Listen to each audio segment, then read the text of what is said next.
바로 시작하겠습니다. 자, 우리가 학원가 좀 돌아다니시다 보면 너도 나도 대치동 하잖아요. 부모님들이 하나하나 검증할 수도 없고, 사실 이 업계에 오래 있다 보면 대치동에 누가 있는지, 목동에 누가 있는지, 누가 어떤 인강을 찍었는지 사실 이름 보면 다 알거든요. 사실 대치동에 디귿도 모르시는 분들이 이제 대치 뭐라고 할 때 제가 약간 좀 하더라고요. 제 잘난 척 같지만 일단 네이버에서 이제 제 이름 정여름인데, 이제 정여름 치시면 제가 어떤 영어를 가리키고 있고 이제 어떻게 살았는지를 정말 솔직히 써놨거든요. 저에 대해서 좀 가볍게 좀 시간 있으시면 저 검증 한번 해주시면 좀 좋겠습니다. 저는 요새 요즘 근황이 있죠. 강남 대치동에서 이제 메가스터디에서 대학생들 그리고 고등학생들을 가리키고 있고요. 좀 제 잘나는 척 같아서 좀 조심스러운데, 이제 제 나이에서 이제 저보다 더 많은 경력과 이런 커리어나 실력을 사실은 좀 찾긴 어렵다고 생각됩니다. 재수없으시죠? 자, 그래서 더 재수없네요.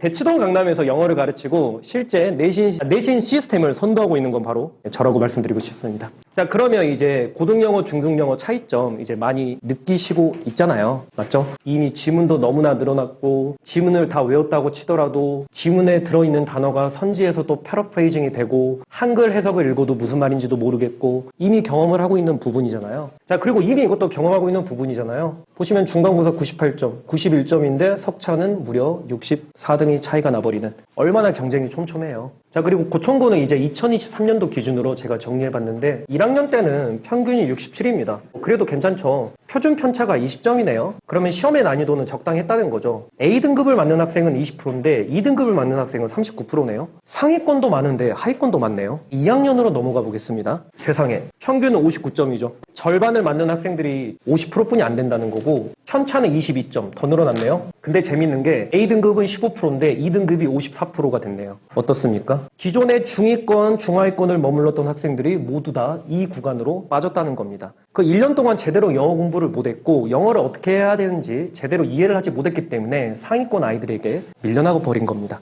여러분들도 아시겠지만 1등급과 2등급, 전교 14등 안까지는 정말로 견고합니다. 어떻게 보면 한 번 1, 2등급을 맞는 학생들은 3년 동안 1, 2등급을 맞습니다. 한 번 5등급 밖으로 떨어진 아이들은 계속해서 5등급 밖으로 떨어집니다. 고청고 시험 보시면 알겠지만 문제 난이도가 그렇게 어렵진 않습니다, 사실은. 근데 제대로 배운 학생들은 상당히 꿀을 빨고 있는 거고, 제대로 못 배운 학생은 계속해서 점수가 밀려나가고 있는 현실입니다. 자, 그러면 제가 이렇게 위기를 말씀드렸는데 어떻게 접근해야 될지 제가 또 말씀드려야 되잖아요. 들어가기 전에 제가 꼭 이 전제를 말씀드리고 싶은데, 1등급과 2등급을 사수하는 아이들의 특징이 있습니다. 1등급과 2등급을 맞는 학생들의 특징은요, 모든 지문을 다 암기해 갑니다. 근데 3등급 아래 친구들은 이렇게 말합니다. 저는 암기가 할 필요가 없어요. 저는 이해 위주로 공부해요. 이상하죠? 정작 1등급을 맞는 아이들은 모든 지문을 다 외워가는데 3등급 아래 친구들은 본인은 이해 위주로 공부하겠답니다. 자, 1등급 아이들은 이해를 못해서 암기를 하냐? 아닙니다. 이해 플러스 암기를 하는 겁니다. 왜냐하면 짧은 시간 안에 시험장에서 빠르게 반응해야 되기 때문입니다.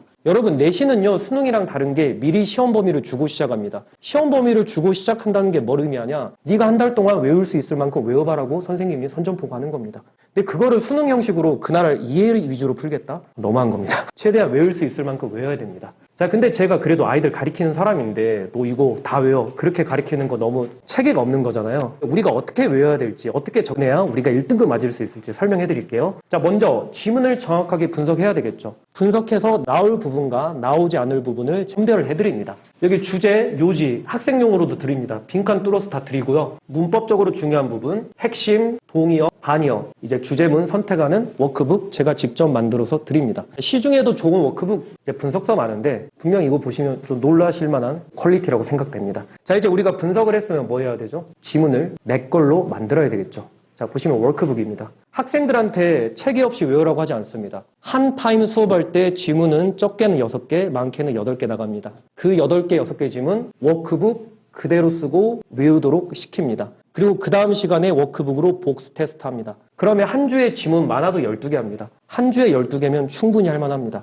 한 주에 12개가 4주 지속되면 시험 범위 끝납니다. 그리고 나서도 2주 남습니다. 계속해서 워크북 통해서 지문 흐름 확인하고요. 그리고 나서 좀 눈썰미 좋으신 부모님들 바로 눈치채셨을 수도 있는데, 조지 루카스가 연달아 계속 나오고 있죠. 같은 지문입니다. 같은 지문인데 8개의 다른 유형을 계속해서 배치해서 40문제를 연달아 풉니다. 문제를 풀면서 외울 수밖에 없습니다. 저는 지문을 섞어서 푸는 거 별로 선호하지 않습니다. 제가 이 시스템을 도입하고 나서 아이들의 호응이 정말 좋았어요. 40개 문제를 똑같은 지문을 연달아 풀면요, 아이들이 무슨 말을 하냐면 토 나올 것 같다 그래요.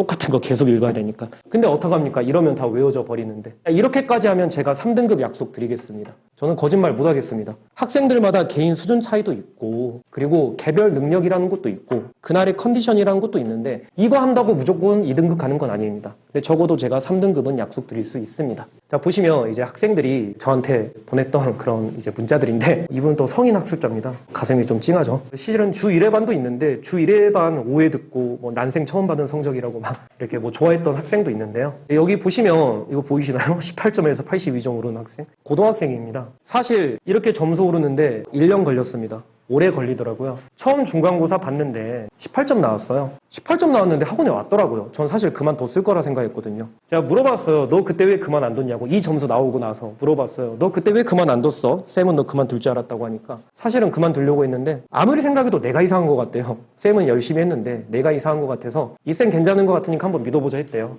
근데 1년 동안 성적 진짜 제대로 안 오르더라고요. 왜냐면 워낙 기본도 없고 영어도 제대로 모르고 어순이란 것도 이해를 못했어요. 메타인지가 안 됐어요. 본인이 어떤 단어를 알고 모르고도 모르더라고요. 근데 1년 제대로 배우니까 82점 올라서 저한테 감사합니다. 이제 더 감동적인 내용이 있는데. 자, 그래서 학생들마다 사실 차이가 있고 받아들이는 속도도 다르다는 건 우리가 사실은 인정을 해야 됩니다. 그래서 제가 제 수업 들으면 바로 1등급 맞는다? 그런 말씀은 못 드리겠고요. 혹시라도 학생이 30점 이하다. 그러면 저한테 딱 3학기만 주세요. 제가 마음대로 하는 게 아니라 총 시험 3번만 저랑 치면은 영어를 좀 알겠다. 영어도 혼자 공부할 수 있겠다. 영어가 이런 거구나. 그렇게 알 수 있도록 해드립니다. 딱 시험 저랑 3번 치면은 보통 그렇게 되더라고요. 근데 이제 보통 학생이 이제 70점에서 80점 정도 수준이다. 그러면 수강하자마자 바로 엄청난 효과 보실 수 있다라고 제가 장담할 수 있습니다. 그래서 여기는 또 인강 학생들 후기고요. 자, 보시면 저 같은 경우는 상당히 테스트를 중요시 여깁니다. 수업은 다 잘하세요. 물론 저도 잘하는데 다들 수업은 잘하는데 진짜 중요한 건 내가 뭘 모르는지 아는 게 중요한 거잖아요. 학생들 테스트 보고 제가 만든 테스트 직접 보고요. 제가 아이들 뭐 틀렸는지 직접 보고 수업에 그대로 합니다. 그래서 아이들이 되게 놀라는 게 저렇게 쓱 한번 보고 수업 때 아이들 틀린 거 너 이거 틀렸지 하면서 설명해주면 아이들이 되게 놀라요. 어떻게 잠깐 봤는데 내가 틀린 거 기억하지 하면서. 그리고 수업 내용 개별적으로 부모님들에게 전송해드리고요. 내신 컬이고요. 자, 근데 이것 꼭 말씀드리고 싶어요. 저희 결국은 영어 배우는 거잖아요. 저는 내신 영어를 넘어서 제대로 배우면 나중에 어른 돼서 시간과 돈 엄청 아낀다는 주의거든요. 왜 우리 학생들 지금 맨날 끊어읽기 하고 직독짓기 하고 그렇게 하고 있잖아요. 사실 이게 대한민국 영어 망치는 1등 주범이거든요. 영어 제대로 배우면 나중에 시간 돈 정말 아낄 수 있어요. 왜냐하면 제가 편의 토플도 가리키고 있으니까 이렇게 말씀드리는 거예요. 혹시 이거 무슨 뜻인지 예측 가능하시나요? 가난한 사고라고 보통은 직역을 하시는데 가난한 사고가 아니라 끔찍한 사고입니다. 영어를 잘하는 사람은 이거를 보고 뭔가 안 좋은 일이 벌어졌구나 라고 생각을 하는데 한국식 영어를 배운 학생들은 가난한 사고? 누가 가난하나? 이렇게 생각을 해버립니다. 의역을 잘하셔야 됩니다. 영어 프랙티컬 잉글리시를 제대로 구사하는 쌤한테 영어를 배우면 이런 의역적인 측면이 상당히 강해집니다. 자, 결론은 이겁니다. 영어가 어려운 이유? 첫 번째, 어휘를 제대로 몰라서입니다. 거의 이 부분이 문제예요. 이 문제죠. 어휘를 모르고 그 다음에 구문을 알아야 됩니다. 근데 구문도 제대로 모르는데 보통 학원에서는 뭐부터 하죠? 독해랑 문제풀이부터 열심히 하죠. 보통 학원 가면은 EBS 문제 풀고 객관식 문제부터 풀고 있잖아요.